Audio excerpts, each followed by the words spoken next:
All right. Welcome, everybody.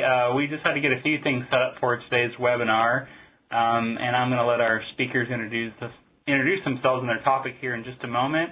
The conference call line is placed on mute, so if you have trouble hearing us or the speakers, please use your chat feature, which is a little bubble on your screen there. So just a few housekeeping items before we start. If you'd like to ask a question during the presentation, use the chat feature, which is found on the right side of your screen. And if you'd like to earn 1 CU, please stick around to the end. There's going to be a code given, and you'll need to email it to me. If you're in an office setting where you're watching as a group, each person will have to email me individually. So please remember to do that, just to email me individually if you're watching as a group. Just a reminder, this webinar is being recorded, and we will upload this presentation to our website in the next week or so.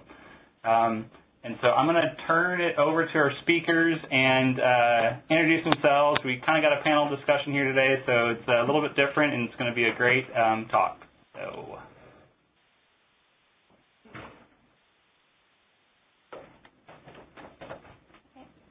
I'm Reagan Sanford. I'm the Victim Services Coordinator with Catholic Charities Immigration Services. So we focus primarily on international victims of human trafficking and working with them to regulate their immigration status or apply for visas that are specifically for immigrant victims of crime and international victims of human trafficking.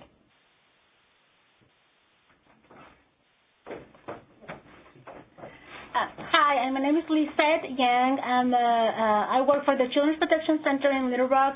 I'm the full-time forensic interviewer. I've been there about 3 years, but prior to that, I was an advocate for victims of crime, especially working immigrants and Latinos for about 7.5 years. And that's me, so I'll pass to the next person. My name is Emily Robbins. I'm a clinical social worker. I work at UAMS Child Study Center, and I have been a clinical therapist for about 7 years. Prior to that, worked in Children's Hospital as a child life specialist. Lots of work in the emergency room during assessments for sexual abuse in the emergency room with kiddos, and been working with human trafficking for about 4 or 5 years. I probably had many more clients or families that were a part of human trafficking before I knew what it was, but once I realized the definition and the prevalence of it, just really became a big passion in my heart to advocate for these families and these kids, and especially in Arkansas. Before we move on to the objectives, we have a couple of questions that we want to poll the audience on, and some of these are questions that I had in the beginning and might have answered a lot, or did answer a lot differently before I realized the prevalence of human trafficking in Arkansas, and so we wanted to kind of test you guys and see where your thoughts are. First question there is, at any given time, there are up to how many people enslaved through the world? We think about slavery, we've studied slavery of our past, but this is current and the slavery that is in the world right now. So it looks like we've got most people are voting there, and we have most of our votes are at about 27 million, where most people are voting. The next number was 10 million. So there's a pretty big difference between 10 million and 27 million, but we'll talk about that later in our presentation. We're going to go on to the next question.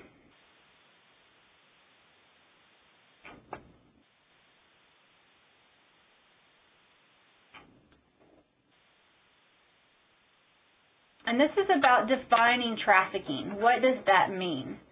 And so this is a true or false question. A person must be moved from place to place in order to be considered a trafficking victim. We sometimes, just with that word trafficking, think that they have to be taken somewhere else to be a victim. So this is just kind of defining what trafficking is.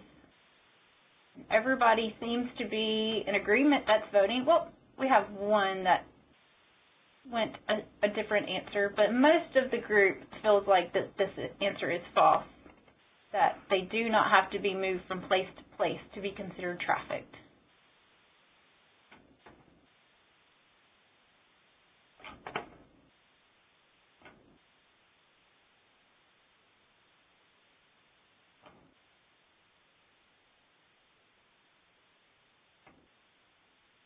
And this is looking at the type of victims. The following have a high chance of being trafficked: someone with a history of sexual abuse, physical abuse, being in the foster care system, or you think all of these things play a role in the likelihood of being a trafficking victim.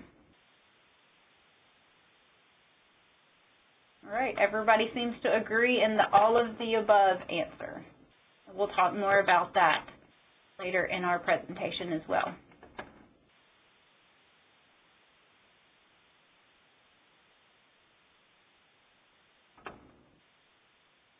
Next is red flags. What to look for? What should get us to ask more questions? This doesn't necessarily mean for sure that if we see these things that they are definitely a part of human trafficking, but these are definitely red flags that encourage us to ask more questions along that line. Change in language. All of a sudden they have gifts that they are not able to explain or choose to explain how they get them. Tattoos or marks that they're hesitant to explain what they mean. And all of the above. Everyone that's voted has chosen all of the above. Well, maybe.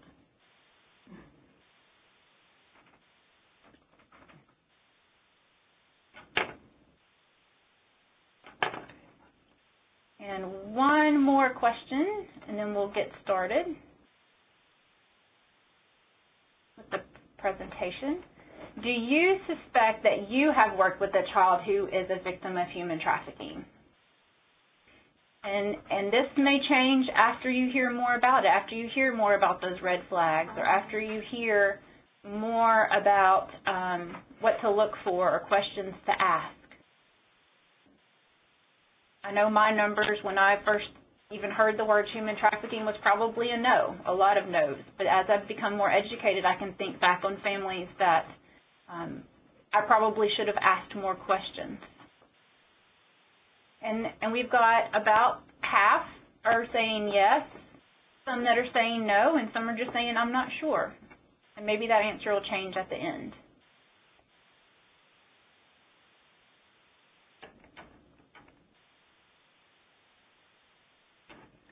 So our objectives today, as you can probably tell from some of the questions that we've asked, is we want to define human trafficking. We want to all be on the same table of what does this mean?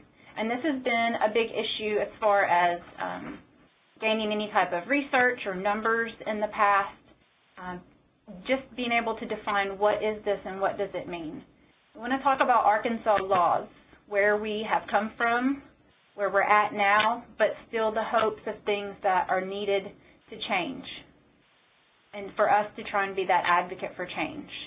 How to identify human trafficking, again, to those red flags. When are there times that we need to ask more questions related to human trafficking?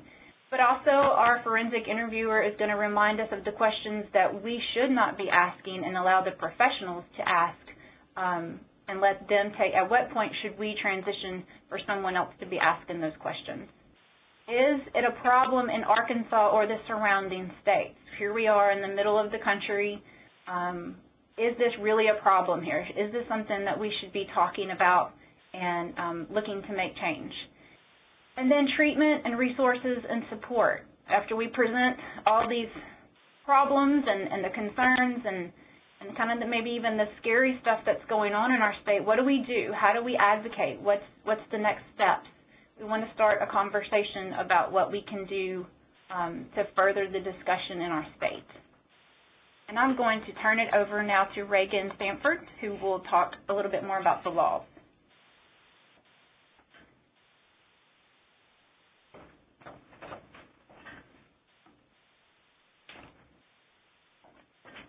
So what is human trafficking? I think we're going to spend a few minutes kind of defining what that is and make sure everyone's kind of on the same page there.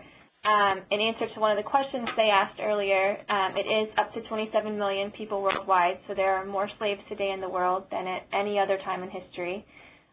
When we're talking specifically about Arkansas or about the United States, it's estimated that between 14,000 and 16,000 international victims are brought into the United States every year, and between 200,000 and 300,000 United States citizen youth are at risk for becoming involved in commercial sexual exploitation every year. So those are pretty large numbers nationwide. If you're interested in numbers specifically for Arkansas, there has been one statewide survey of the numbers in Arkansas. It was done as part of the Attorney General State Task Force for the Prevention of Human Trafficking, and it is attached to the appendix to their report on the website, the Attorney General's website. But when we're talking about human trafficking is the exploitation of a person for profit and a person who is not free to go. So those are really the two things to remember when you're talking about human trafficking. It's not a brand new thing that no one knows anything about. It's just a new name for an old thing and a way to classify something. So were they exploited for profit and were they free to go would be the two things to ask. We have here broken down the federal trafficking definition. Arkansas does have a state law against human trafficking, and it very much mirrors the federal definition. So when you see the federal definition, we hopefully will be using our laws very much in line with the way that the federal laws have been used so far. So you can see the process in the beginning. We're looking at people that recruit, harbor, transport, provide, or obtain a person. So when you're talking about sex trafficking, this could apply to the person that you might refer to as the pimp. It could refer to the John, the person that is buying the person for sex or obtaining them. And through force, fraud, or coercion. So those are really the big words to point out is force, fraud, or coercion for the purposes of human trafficking. So looking at that force, fraud, or coercion, it may seem like when you would see human trafficking, it would be obvious because it's such an atrocious crime. But what we found is that there's so much exploitation that goes on in the world, especially when you're talking about labor trafficking. And we have had some labor trafficking cases involving minors in the States. Sometimes there's a really thin line between whether it's exploitation and whether it's human trafficking. So that would be important to kind of look for those force, fraud, and coercion elements to see whether that person was free to leave. And when we're saying free to leave, we mean free to leave a situation, not necessarily a physical location. Because a lot of times certainly you see force, certainly people are physically abused, they might be held in locations, but more often than not, these people are probably free to move about the community.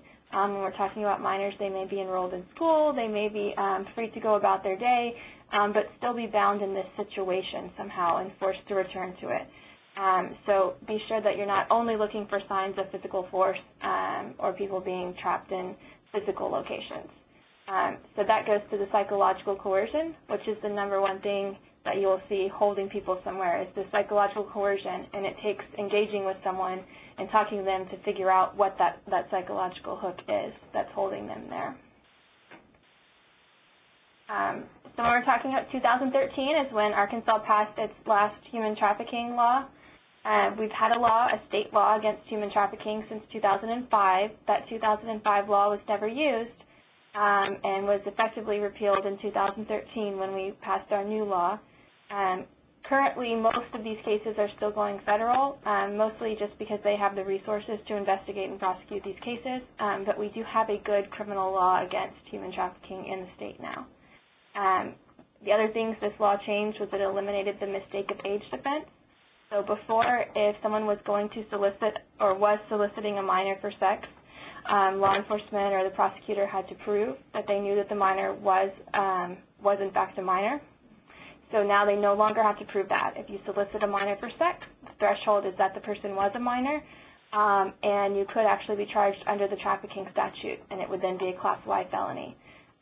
So what that means, if it's a Class Y felony, and under the 70% law, they have to serve at least 70% of their sentence before they're eligible for parole. In general, in Arkansas, people spend about 2.5 months on a year in prison when they get a sentence.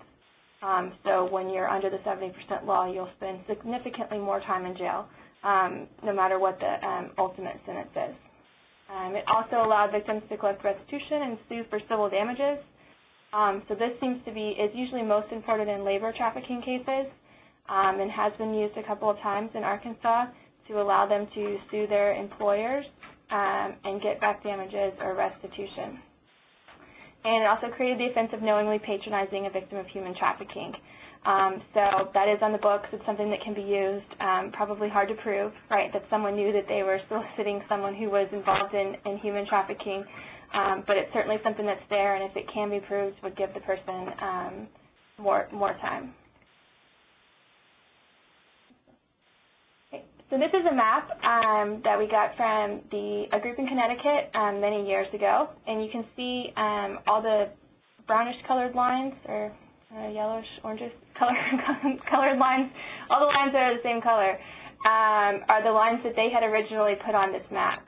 And the way that they tracked these routes where they were moving domestic minor sex trafficking victims throughout the United States was based on calls to the National Human Trafficking Hotline, reports of arrest, convictions for human trafficking. And what they came up with when they were doing this, right, was a complete deficit for Arkansas. There was kind of a halo circling us and nothing going through. So we've added, just for demonstration purposes, the line through Arkansas, because what we know is that Dallas and Memphis are both huge hubs for domestic minor sex trafficking nationally.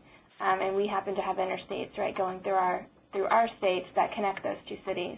But what we also know, based on the reports and the numbers that they're seeing in every state around us, is that either we've somehow managed to fend off trafficking in our state, or we have a lot of cases in the state that are being misidentified or not identified.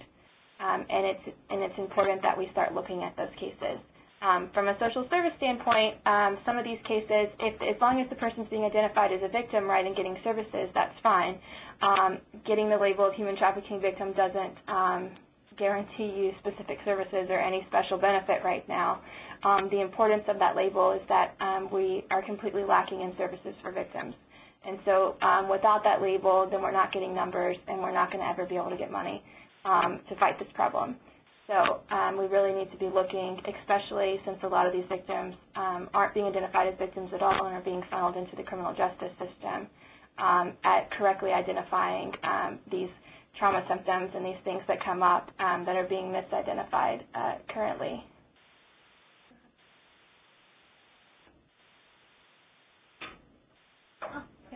And I'm going to pass it off to Lisette.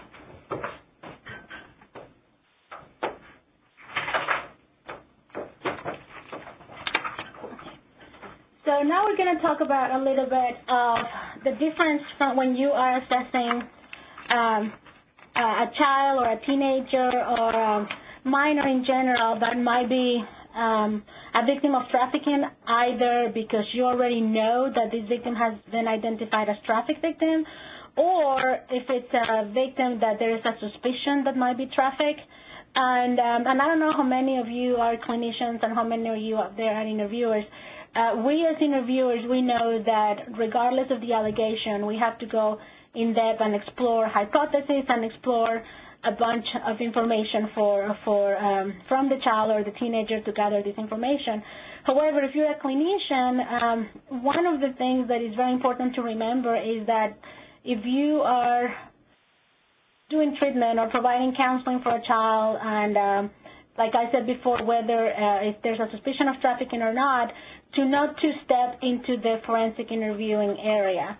And by that I mean that you can assess most of the time, of course, the well-being of the child and ask questions in general, but we, as interviewers, we prefer all the sensory information and all the extra details that we might need, to be that left for us to do that. And of course, it's important to cover all that in your during your counseling or session. But like I said, we don't want to contaminate if that's the right word, the forensic interview. What we don't want also is the child to be interviewed twice. And as interviewers, we know that. We try for every teenager or for every child to be interviewed one time. So there's a big distinction and a very fine line into what to ask a child or a teenager. As you can see in the slide that I put, we have to evaluate. We always have to evaluate a lot of information when a child or a teenager is brought to our center, but perhaps even more if they're a victim of human trafficking. We know that in many cases the parents or the caregiver or the non-offender caregiver is the person that is going to bring that child to our CACs. But with human trafficking victims, most of the time there's not a caregiver there. There is no. Sometimes it's the FBI, sometimes it's law enforcement. This child has been just picked up. As we know, most of the time they have no clue what they're doing there. They have not seen a mental health professional. So we need to be aware of who's going to transfer this child, because we need to assess, even though we're not counselors, we need to assess the state of mind of this child or teenager. They're going to be agitated. They're going to be scared. Maybe they need the medical first, depending on what the situation that just arrived. Who will be doing the interview? Sometimes we know as interviewers that it doesn't really matter if a man or a woman is the most appropriate to do the interview, but in these cases, based on the history or the little history that we can gather from law enforcement or from the FBI, we can assess who's the most appropriate. One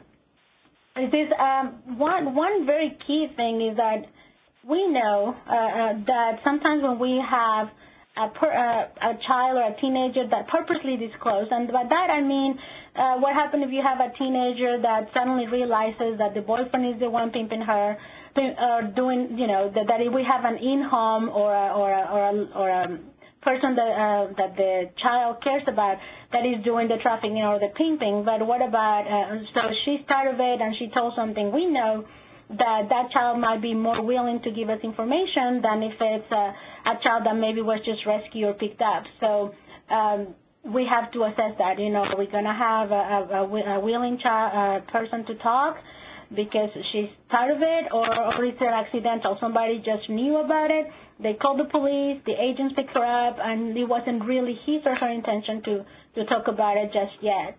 Finally, history. As we know, and as Reagan pointed out, I don't know if it was really part of the slide, but we know that runaways have big potential of being trafficked. So it's important for us to know if they've been in the system, so we can explore all that, number of houses that they've been to, what the situation that happened, or when did it start, did it happen at first foster home, or was it when they were in transition to something? So it is very important for us to assess places that they've been or places that they have lived at and all that stuff.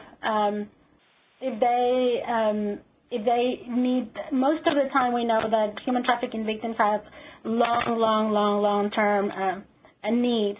So again, have they been to the doctor? Do they need to go to the doctor? And of course, mental health for ongoing counseling. Abilities and disabilities, I put it there because there is a lot of kids that maybe have gone misdiagnosed and they're more vulnerable than others. So we need to find out also if they have some type of disability, either age. We can have a 15-year-old that behaves like an 8-year-old and they don't know consequences much, or that they cannot assess risks as much. So that is very important to consider. One that at least the protocol in Arkansas doesn't call for that, but there's many federal agencies that do that, introduction of evidence, and that's part of our MDTs to discuss that. But in some cases that I've been involved, especially with federal agents, they always want to introduce evidence. So I'm not going to touch much on that one, but in many cases, especially with internet predators, or there's some video or something that the agents have already collected, sometimes they would ask the interviewers to touch on that, and it will be a discussion that if you're an interviewer to discuss with your MDT. And of course, if you are a counselor or you are a mental health professional, we don't really, again, that's not something that we would want to touch on. We might, of course, we always address safety, and we can ask, has someone had put them in the position of maybe ask them request pictures or send something, but don't explore more than that. Of course, with international traffic, it's a whole different story. We know that there's many barriers there. We might have a language barrier. We might have immigration issues. So as part of the intake process, when you're going to have a victim of human trafficking, it's very, very important to know and to assess those things. Do we need an interpreter? And again, who's going to bring the child or the teenager here? Because we have to be prepared for that as well. And of course, advocacy and referrals. I used to be an advocate before, and I think once an advocate, you're always an advocate. So we have to always be concerned at where is the child or teenager going to go next. It's not just the purpose of getting the interview, but also to be worried about where is this child victim going to go or teenager going to go after that. I'm going to talk about that? You have to okay. So I have a question here. Which is the best to contact federal agency or local police or who? Well, of course, if we're talking minors, we're talking about child trafficking. So in these cases, you can always still refer to the hotline. And I don't know how many of you know that the hotline number has changed. If you have the old number, the 1-800, I don't even remember the name right now, but if you have the 1-800 hotline number, you can still use it, and it will be active for a long time. But the new number is, if you have a pencil and a piece of paper, write it down. The new number for the hotline is 1-844-SAVE-A-CHILD. 1-844-SAVE-A-CHILD.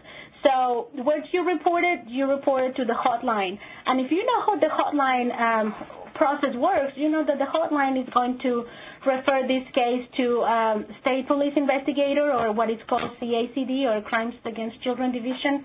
And then they will be in contact with the law enforcement agency that has jurisdiction in that area. So always call the hotline. If you, however, have a good relationship with the FBI or with law enforcement, I'm not one to tell you not to do that. You can still call your local law enforcement. However, I would suggest first call the hotline, and then the hotline refers those cases to the appropriate authority. And in many cases, they do contact the FBI, but it has to have the criteria of a federal definition of human trafficking. So that's why I said start with hotline, because sometimes we get cases that we think that can be sent to federal agents, and then they say, oh, unfortunately, this doesn't meet our definition of trafficking, and we still want them to be investigated. This is Reagan. I just wanted to add also that I would call the National Human Trafficking Hotline anytime you have a case. Certainly, if you're a mandated reporter, go through the right channels and call the Child Abuse Hotline. But this is something that we're still working on, because a lot of times these cases don't have the traditional earmarks of dependency or neglect, and so they're not always getting through on the hotline. And they're not cases that local law enforcement necessarily knows what to look for or how to investigate. But the National Human Trafficking Hotline is a number that will always work. Currently, those tips, if there's enough information, are referred to the FBI. But hopefully in the future, they'll be also referred to local law enforcement as appropriate. But they will get to an appropriate investigative agency.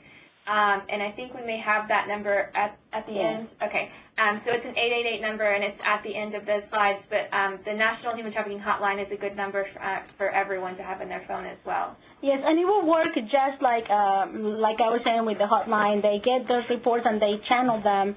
Since it's a national agency, of course, they would channel them to the appropriate state so they can be investigated. And Reagan is right; they go back to federal agencies. And also, you can Google it. You can always look for Polaris Project, and you can find that number there. So I'm going to change to the next one. So if you get a disclosure, and I already touched on it a little bit, but if you get a disclosure with a child, what is the things that I need to do? What are the things that I don't want to ask? And like I said a couple of times, always address safety. It's very important for the child to feel that for a child to tell us something that terrible as sexual abuse or if they've been trafficked or something, it was a big step for them to do that. So we always want to make sure if they have a safe person that they can talk to in addition to us, and that they did right by telling. You know, we don't tell them, I know what you're feeling. We don't, and of course, if you're a clinician, you know that, but we never tell them we know what you're going through, because we don't know.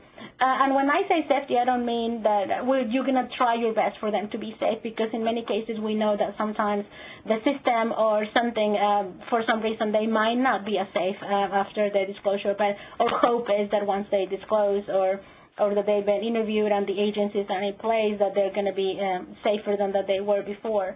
I already said call the hotline, or like Reagan said, call the National Trafficking Hotline.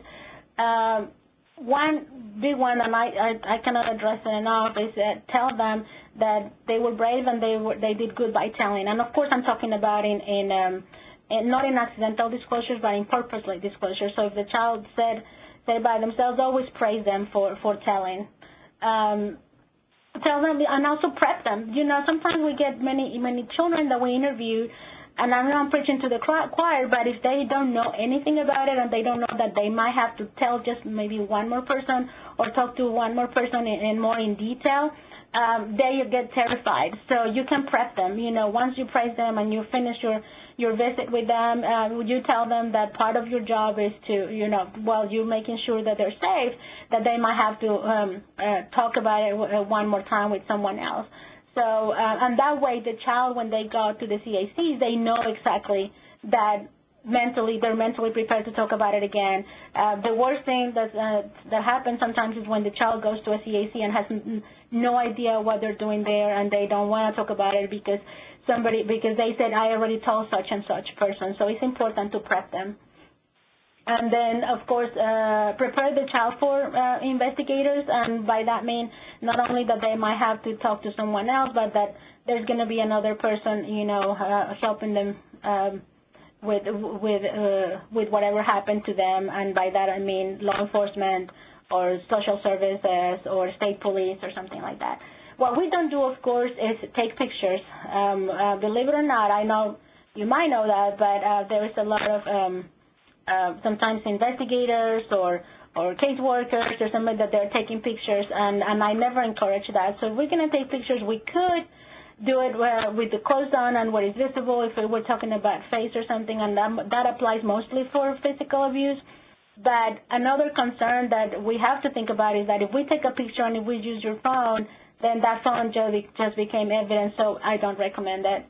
You don't have to notify the caretaker or the person that brought you that child, because especially if that person could be turns out that it's an income offender or it's offending or somehow it's involved on the trafficking of this child. So we don't notify anybody.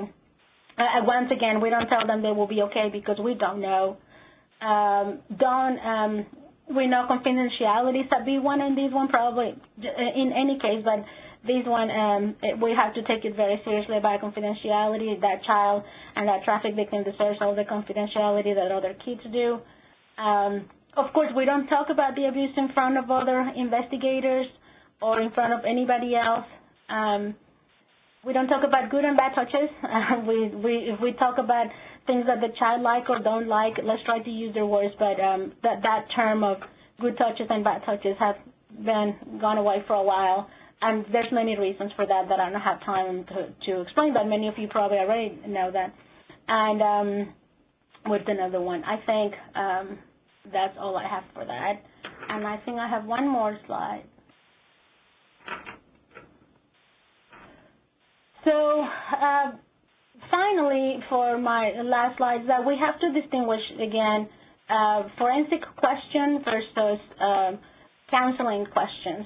So it's very important, regardless if you are the interviewer or the clinician talking to the child, to know the family dynamics. And sometimes I know my experience has been that the child is sent to therapy or the victim is sent to therapy, but to address that issue, and I know that many clinicians actually go into family dynamics and all that, but sometimes we need to just dig deeper, you know, especially if they've been in foster care. Like I was saying before, how many homes have you been to? And tell me, you know, more about when you live at this house, or tell me when you got moved to the other house. And that's totally appropriate. It's not going into a forensic. Sometimes we can ask the child, we get many kids that they know that they've been in foster care, so you can ask them, what do you know about that? Because they can give us a lot of information. What is the relationship at home? Who gets along with who doesn't get along with somebody? And again, not in depth, some basic questions that you can start creating even a bigger file on that child or teenager. Names that they might use. We get a lot that sometimes we know that their caregiver or their pimp or somebody, they have nicknames or other names that are not really necessarily affiliated with the real name. So it's important for us if they refer to Baba or they refer to somebody else, who's that person to you. If somebody has taken the photographs, and of course we're going to don't show me or something, but or they've been in a situation where they've been uncomfortable. So and especially with cyber crimes, there's a lot sometimes that there's solicitation of pictures and all that. If they feel safe, where do they feel safe or where do they not feel safe? We can address that. And substance abuse is the big one, and that's something that we do in the forensic interview. If somebody has offered them something, but I think as part of being a clinician, it's a fair question to ask if there's any substance abuse in the home. And I know that it's many of in the paperwork of many intakes, you can explore that. Living conditions, who takes care of you, who doesn't take care of you, who watches you when your mom or dad works, stuff like that. If it's a human trafficking victim, also we would ask when did this start, of course, how old were you when this happened, and of course we would ask more questions in detail about transportation and living conditions if they were moved and stuff like that, but that's for the interviewer to ask that.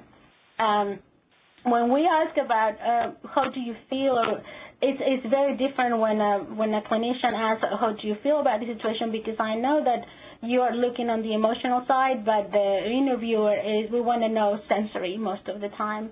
And then what else? Is it something that happened just one time or it happened a lot of times?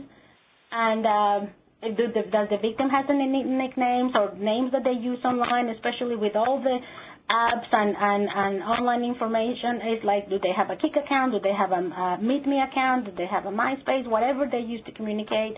And also for us interviewers to actually count on all that and see what are their names that they use, or who else does 90% of their contacts are friends or they're not friends, something like that.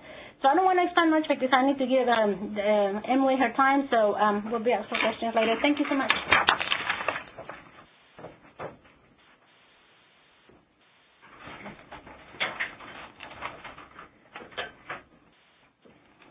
So what does human trafficking look like? I think it's important to say that this is not an all-inclusive, that if they have to meet every check mark or they have to be somewhere on this list. This is just some things to think about, and that may shoot some red flags up in your mind.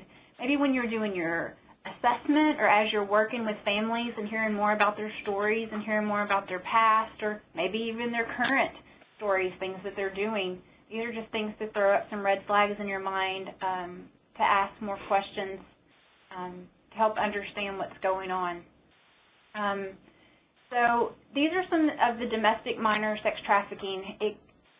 Some of these things we automatically think about, maybe as the street prostitution, strip clubs, pornography, escort services, private parties, which are becoming more and more common. Intrafamilial pimping, we're also hearing more and more about that, where moms even, we've heard stories of grandmothers. It's been a generational event through a family. Internet-based prostitution, gang-based prostitution. These are services to the members, but also outside members as well. We know that human trafficking is currently the second highest crime in the United States, but it's also associated with a lot of drugs and weapons. When you think about selling a drug, you sell it one time and it's used and it's gone. You've made one profit off of that one drug. With trafficking, you can use the same person, whether it be a child, a woman, or even a man, and you can reuse them over and over and over and make repeated money off of them. And so it's growing and it's rising to be probably close to one of the top crimes, at least financially, that is growing in the United States. When you're working with families and you start to hear their stories and asking more questions about some things, these may throw up some red flags. One of the things that we mentioned in one of the questions was the change in their language. And so within a trafficking family, which is what they often become, they have their own language. They have a top girl, a bottom girl, they have their John. There's lots of these kind of words that they may begin to use, and their language changes. They have different friends, or they don't talk about the friends that they used to talk about. They are not as involved in activities they used to be involved in. Suddenly they're wanting to spend more time on the computer or more time on the phone or more time at the mall where you're not, or where there's not supervision. They're spending more time away from the people that they used to. These are things that just throw up some red flags to ask more questions. A possible victim profile. We want to look at histories of abuse. Youth who experience sexual abuse are 28 times more likely to be arrested for prostitution at some point in their lives. And that was taken from research done back in 1995, so I venture to say these numbers would probably change if there was some more current research available. The history of emotional and physical abuse also make a potential victim more vulnerable to exploitation. Parental history of drugs and alcohol, as we mentioned previously, we know of cases where parents are pimping or become the child's John because, you know, they may their provider may say, oh, you don't have money today, but you have that daughter or you have that son that they can make you a whole lot more money. They can, we'll give you in exchange this or that for your child. Exposure to domestic violence. This is violence that's in the home. Could be a child or a teenager is a runaway from home because they're experiencing all of these things in their home. They may run away, and within the first 24 hours of a child running away, there is a very high chance that they will be picked up and brought into the human trafficking world. And this is because they will offer them all of those things. They can offer them a place to stay. They'll give them food. They give them clothes.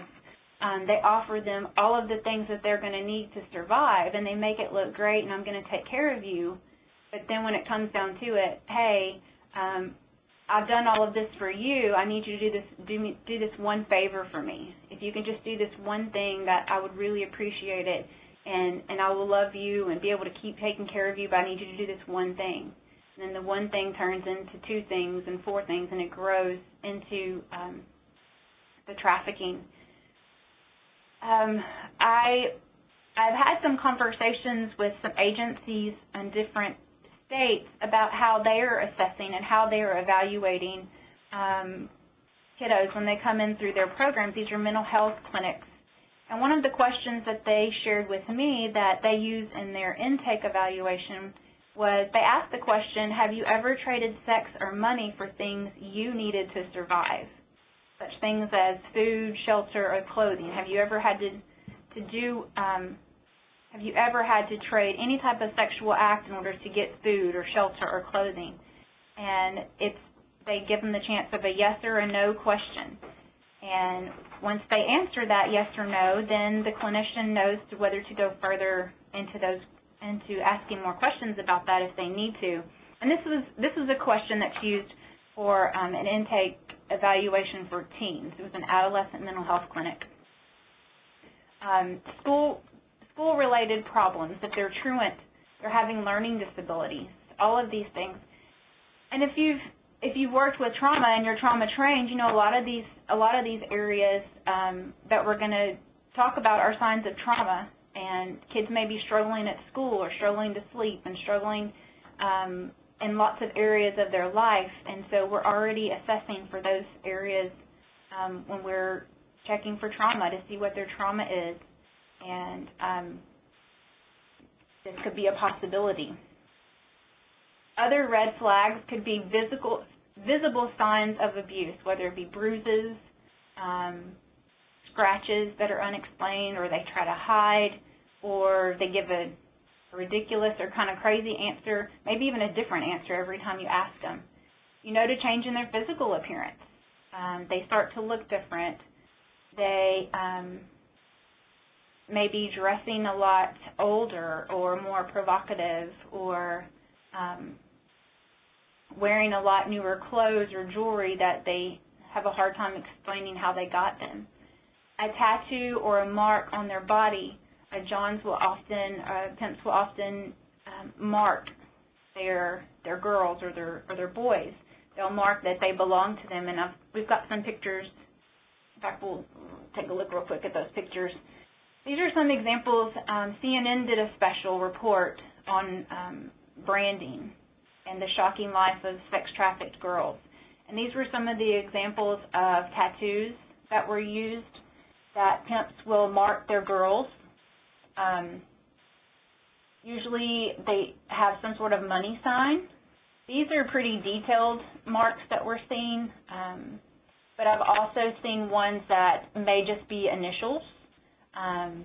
They may, like I said, these are pretty intricate, but we've also seen them where they are just done in the backseat of a car with a needle and some ink, just to mark them in some way for other Johns to know who these girls belong to and where the money is going to go.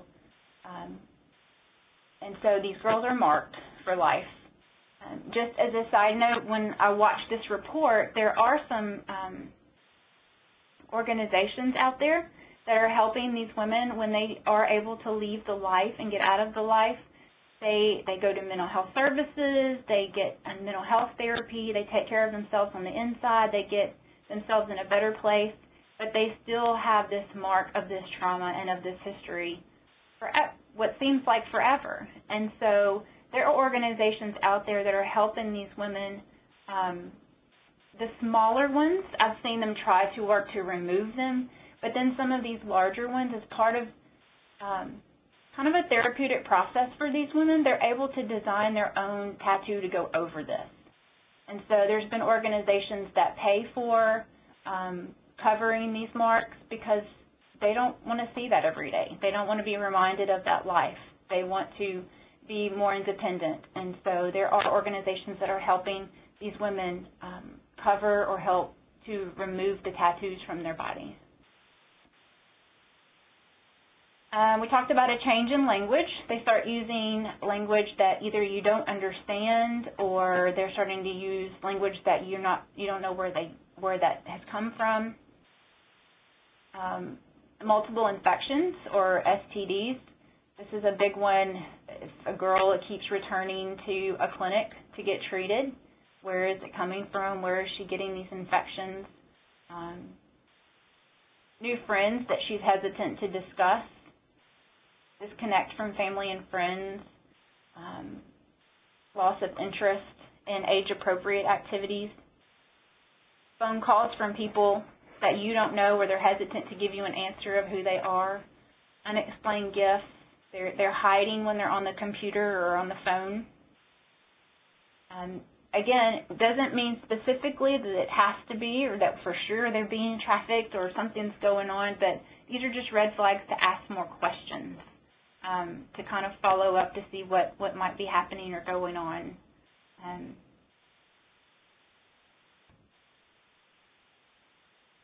There's the tattoos. And this is the National Human Trafficking Hotline that we mentioned. It will go to a national phone bank and then will be sent to a local agency once you've given the information there. I actually have it on the favorites list of my phone. I have the human trafficking line and the child abuse hotline right there on favorites, because oftentimes when we travel, I've seen questionable things at truck stops.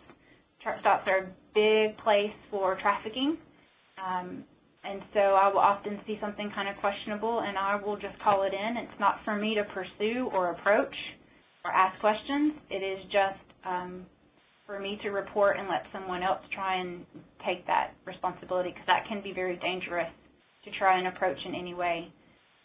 But just to have this maybe in your phone or something available so that you can make a quick call if you ever need to. One of my favorite quotes by William Wilberforce: "You may choose to look the other way, but you can never say again that you did not know." So now that you have been given hopefully more information than what you started with, you know what you might be seeing. And now it's up to you to choose what you do about it, whether it's to report something and let someone else pursue that questioning line, or whether it's to support a child and a family through that process. You can never say that you did not know. I think we have a few minutes left. If anyone has any questions, you can certainly type them in. We do have a few questions to do here, like we started with, to do some polling questions.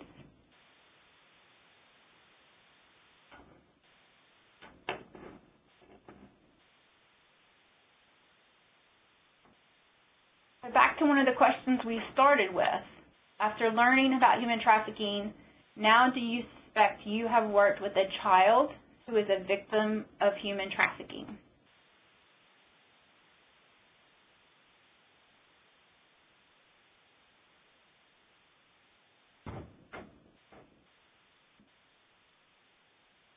We have about 43, almost half that say no. And then we have about a third that are saying yes, and still some unsure. And a lot of times we do question, or we're not sure if that's been happening for them or going on, but we, like in the quote from William Wilberforce, now we know to go forward, to maybe ask more questions or just be aware.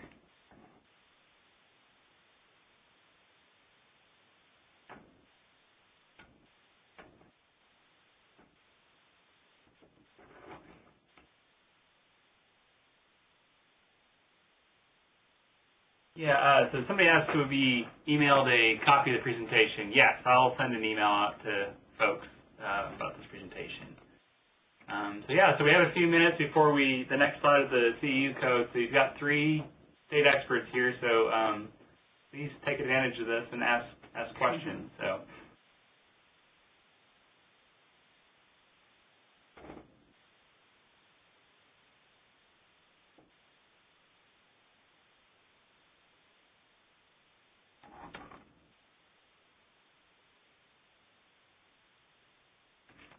I will share that I learned some good information this morning. I sent over to Chad.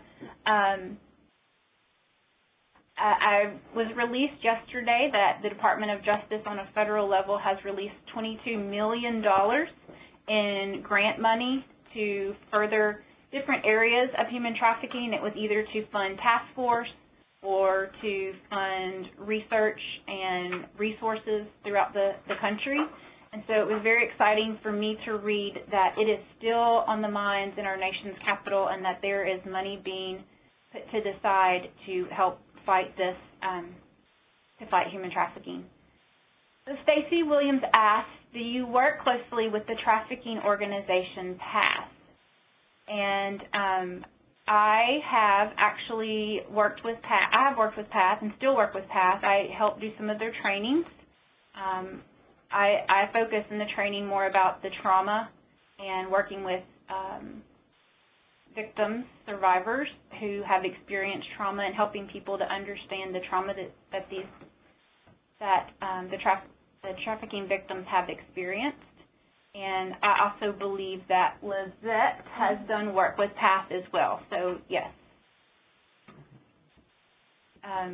Any updates on efforts to coordinating services locally? And the example you gave is probably one of the most tricky things that I know that the work with minors. And